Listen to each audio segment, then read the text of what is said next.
Hello everyone and welcome to my channel. My name is Crown and today we are going to have some more stories that I hope that you will enjoy. But before we start, it would be so much appreciated if you would subscribe to the channel, like the video if you enjoyed it, and maybe leave a comment down below. These simple clicks would mean a lot to the future of this channel and really reward the effort that I put in every day. And now, without further ado, let's go! First story. My boyfriend organized a sting operation against the guy who scammed his sister. Fernando, fake name 23, is my boyfriend. He has a sister, Luisa, also fake name 26, who lives in Bogota, Colombia.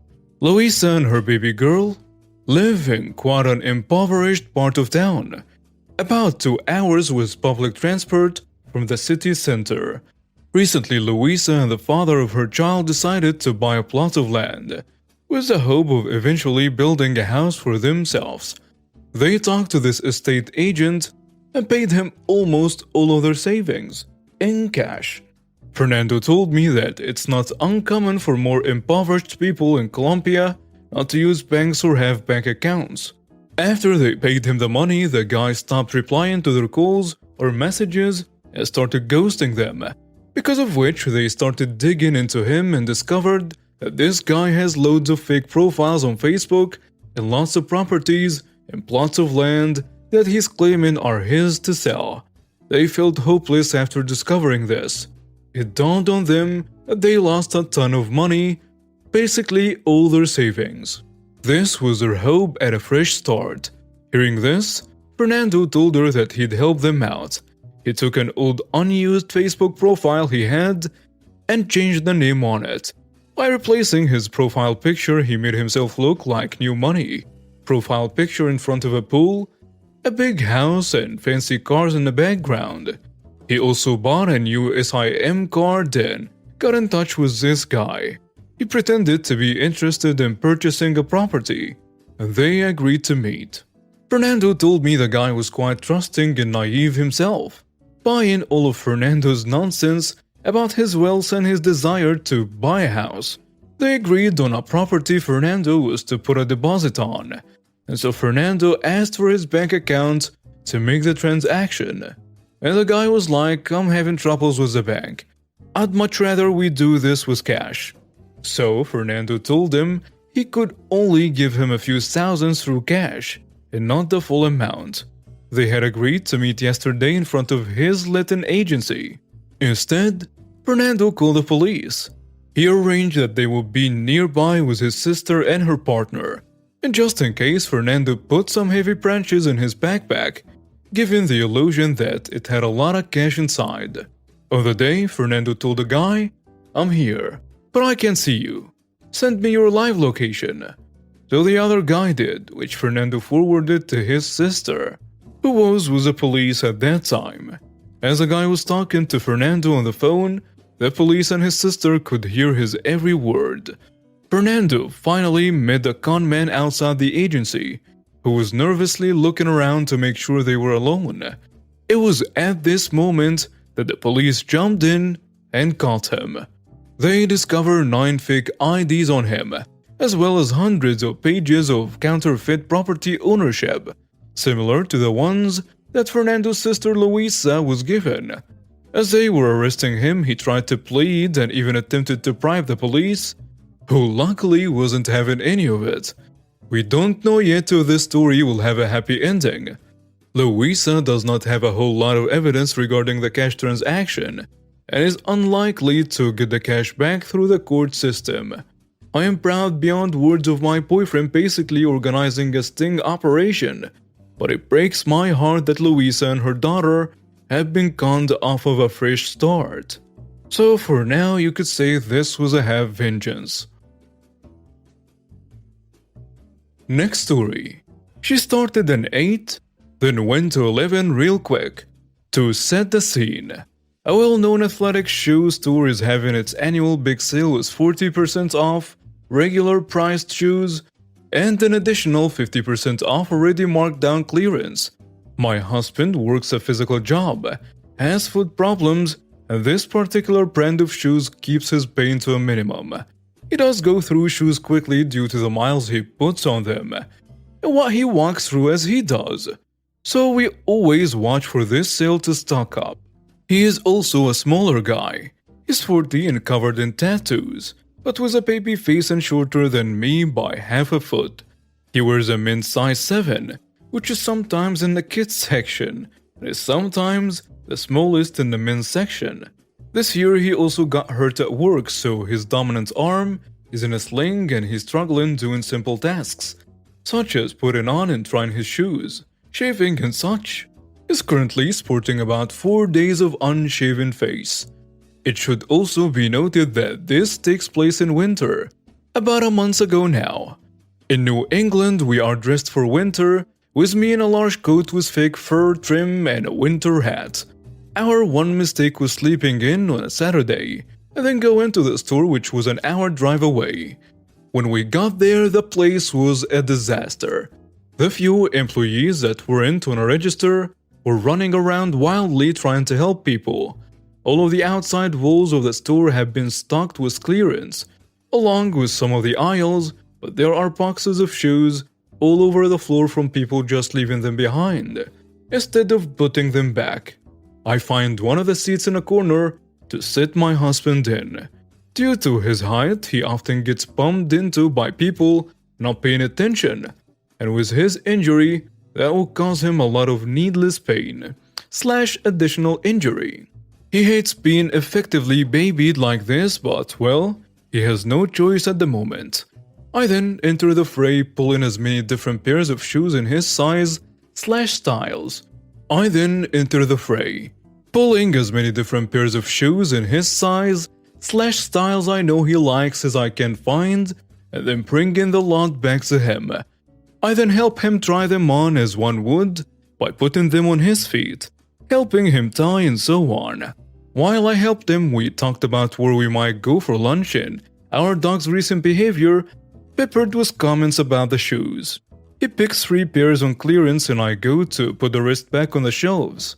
As I turn around, I come face to face with a woman who, along with her female adult companion and their multiple children, have been relishing in making the mess bigger. She's snarling at me and barks, "Finally!" with an exasperated sigh as she plops herself on a seat. "Now I need 4 pairs of pink sneakers in this style." She holds up her foot.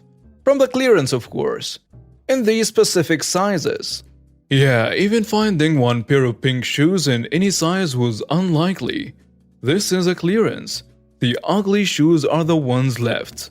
"Sorry, ma'am, I don't work here, but I think the ladies section is..." "Nonsense. I just watched you help that kid over there." Then she asks him, "Where is your mom anyway?" Seriously, lady? Even if he was 12 or something, he could buy shoes alone. Also, if you really think he's a kid, why isn't your next assumption that I'm his mother? Of course, he gets really embarrassed and, as he tends to be quite shy, looks down and turns red. Me, a bit curtly, "Yeah, that's my husband." And I go to walk around her. "Don't you lie to me. If he was, why would you be putting his shoes on like that?" I look back at my husband and we make this lady's nuts face at each other. I look back at my husband and we make this lady's nuts face at each other. I roll my eyes and at this point I choose to ignore her. Before changing careers, I worked retail for 20 plus years, all the way up to store manager. 60 to 70 hours a week dealing with crazy customers sent me back to school. And now I work 9 to 5 in a nice quiet cube farm.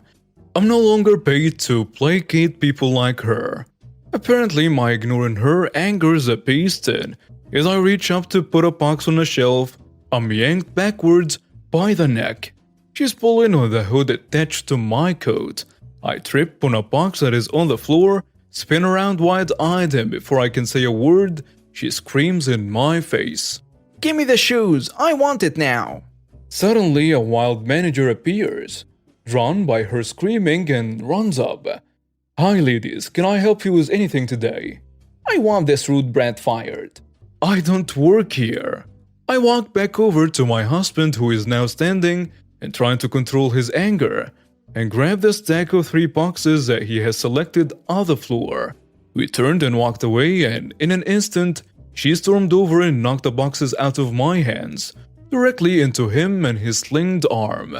He screams in pain, clutching his arm, and my attention goes immediately to him.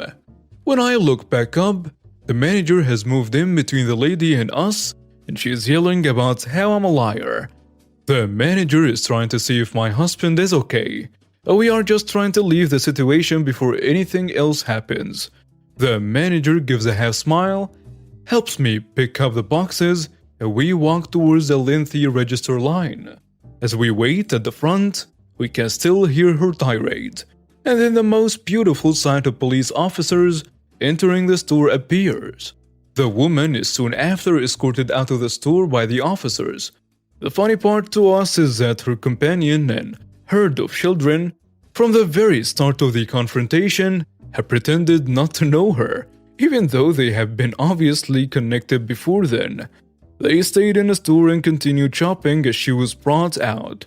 We did have to make a small statement to the officers, and we did press personal charges. After talking with the cops, the manager did bring out our purchase personally, and he scanned an additional discount card. We ended up with 3 pairs of shoes for $40. Next story. Make my life hell at multiple jobs? I'll get you fired. Backstory. In the early 2000s, I worked for an overpriced CD store. I really liked my job aside from one co-worker, Karen. We just didn't get along. I made the best of it. But she was a borderline bully. Of course, she gets promoted to key holder and proceeds to turn into a full-blown power trip bully. She made my life hell. And a job that I previously loved, I couldn't stand anymore. I made a formal complaint that made its way to HR, but I was done working there, which was her goal. Of course, when HR investigated my claims, they found she and the assistant manager were dating. Oops. And she was moved to another store since fraternizing was against policy.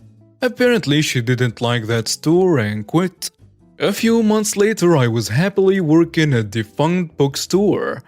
And who gets a job at the defunct bookstore at another mall? Karen.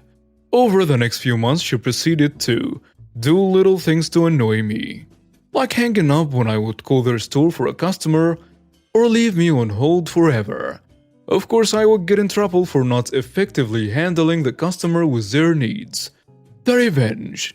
About 6 months into the job, I heard through the grapevine of store gossip that Karen had been injured in a car accident. Apparently, she had hurt her back and went on medical leave. She couldn't stand for more than 10 minutes at a time without excruciating pain. This is important. She was on indefinite leave, and her store could not hire anyone to replace her while on medical leave, leaving them short-handed. And I knew her manager was really annoyed after a few months. 2 months later, a few friends of mine and I decided to go play pool. A former co-worker, Rick, from the overpriced CD store was there. Rick says, "Man, too bad you weren't here last night. It would have been a reunion. Karen and the assistant manager were here playing pool." Huh? Karen was playing pool? Oh yeah, they come in every Wednesday night. Really? That's interesting. Every Wednesday, huh? How long has this been going on? A few months now. Yes, for the entire time she was on medical leave, Karen was out playing pool once a week, not at home in debilitating pain like she claimed. The next day I went to her defunct bookstore and asked to speak to the manager. I told him all about her weekly pool sessions and encouraged him to be at the pool hall the next Wednesday night to catch her in action. And that Thursday she was fired. The last time I saw her, she and her friend were attempting to follow me home from work. I called the police and led them into the police station, where they told her to leave me alone or be arrested. And she stayed away from me after that. Next story. Lady at Bath and Body Works Candle Day. My teenage daughter asked me to pick up a couple of candles for her on the annual Candle Day. That was pre-COVID. at Bath and Body Works. And little did I know she was pulling one over on me. Crowds make me cringe. You absolutely will not find me out fighting over items on Black Friday. If someone really wants something that bad, they must need it more than I do. Anyway, I'm standing in this pool of fairly friendly people, waiting for our turn to check out the candle selection. I put my earbuds, with a cord because I'm not cool. I put it in and had music going quietly to help control my anxiety. Suddenly, a well-to-do looking woman taps me on the shoulder and is yakking at me with a pissed off look on her face. I pull my earpods out of my ears and politely say, "I'm sorry, I had my music playing." "What did you say?" She shoves a coupon 4 inches from my face and says, I said, can I use this one on the candles? "Oh, I'm sorry, ma'am. I'm not really sure. Let's ask someone." I start looking around to see if I can spot an employee. My God. Well, you work here, don't you? I glance down at my hairstylist attire. Solid black everything. I wonder how she could have mistaken me for an employee here. I tell her, "I'm sorry, I don't." With that, she threw her hands up in the air and stormed out of the store, mumbling to herself. She was obviously upset that she couldn't just command some random person to answer her coupon question. Still trying to figure out if I really looked like an employee or if I just look like a person who knows stuff. And now we have reached the end of today's stories. Thank you for watching and see you next time.